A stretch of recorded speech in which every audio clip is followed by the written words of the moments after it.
Invadr is the newest roller coaster at Busch Gardens, Williamsburg. It is a family GCI roller coaster, and I got to ride it for the first time this past summer, and I will be giving my full thoughts and review on it today, so let's get started. So, first off, to note out, I got to ride this coaster twice. I only got to ride it twice because the lines were a tad long.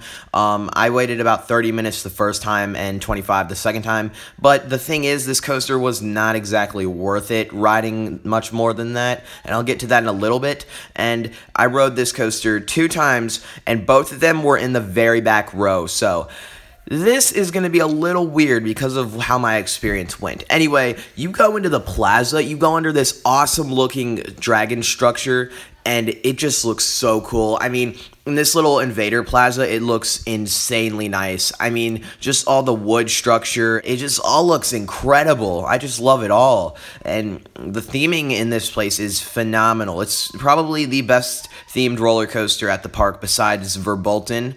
But yeah, I mean, it looks absolutely phenomenal. So theming and looks for this coaster is absolutely up there. Definitely one of the best looking and best themed rides in the park. So when you get into this station, you must notice this is a really small station. It is so small and compact.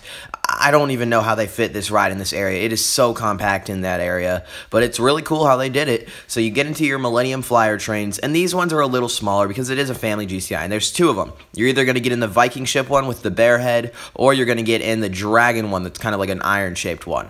I got to ride in the iron dragon-looking one. I never rode the other one, so I don't know how that was. But yeah, it was pretty cool. I mean, you know, they're Millennium Flyers, so what do you expect? Anyway, you start out your ride by taking a fast little forceful turn to the right. This is surprisingly a forceful turn. Anyway, you go up your lift hill at about 60 feet in the air or so. I think it's actually like 80 feet. And then after this, you're going to take a little pre-drop where it like goes through a forceful turn, and you're just like hitting the other side of the seat. It's so forceful. And you go into my personal favorite part of the ride, which is the drop. I've never experienced a drop like this, how it's like enclosed with a tunnel. So that was really cool.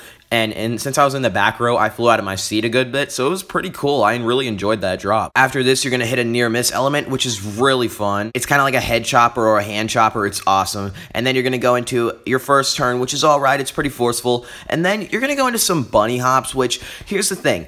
I never got a single bit of airtime on this ride. Not really. I mean, just, wow. This was really disappointing. I didn't expect to not get airtime. There's so many moments and so many opportunities. Really no airtime. I mean, maybe, yeah, I felt like a tiny floater pop here and there, but I really wasn't out of my seat that much. The most I was out of my seat was on that drop.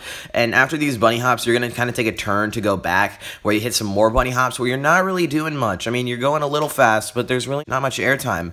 So it was just kind of disappointing. I was really expecting more out of this coaster. There's really not that much airtime. Now, I have been told if you ride this coaster in the front row, the airtime is pretty good. So maybe that's why, but the front row was like an hour-long line. I didn't really need to do that. But anyway, you're going to go into the final part of the ride, which after a few more bunny hops and a little turn, you're going to go into the supposedly second fastest part of the ride, which is this mini little helix, and it was forceful. I enjoyed this part. This was one of my favorite parts of the ride. It was a forceful little turn, and then you're just going to kind of go up into the brakes. So that's the end of the ride. It's kind of short, and the airtime really was not there. It was not all that. I was a little disappointed with it, actually. I was surprised there really wasn't any airtime. That drop was really good, though. I loved that drop. That was insane. But yeah, overall, Invadr is an okay coaster. I mean, for a family coaster, yeah, I guess it's good. But compared to everything else I've ridden, it's really nothing that special. I might even take Tempesto over it. Actually, no. But yeah, overall, it's just an okay ride. I was not too impressed with it. The airtime was a little depressing. The drop was good, but overall, it's not too intense. Maybe there's a forceful turn or two here and there. All I am very impressed about is that theming. That is great. I love that plaza. And this coaster is just hard to film. So anyway, this has been my Invadr review. For its final score, I will be giving it a 5.5 out of 10. Now, listen, compared to other family coasters, it's good, I guess, but there's just really no airtime. It didn't feel that intense. It was not very forceful at all. The drop was fun, but other than that, it was just kind of you know. I tried it again later in the day to see if it would have gotten better, and nothing really changed, so that was a little sad. But anyway, yeah, it's all good, though. I'll try and get a front row ride on it next time, see if anything changes. So yeah, guys, this has been my Invadr review. Don't forget to like and subscribe, and until next time, coaster fans, I will see you later.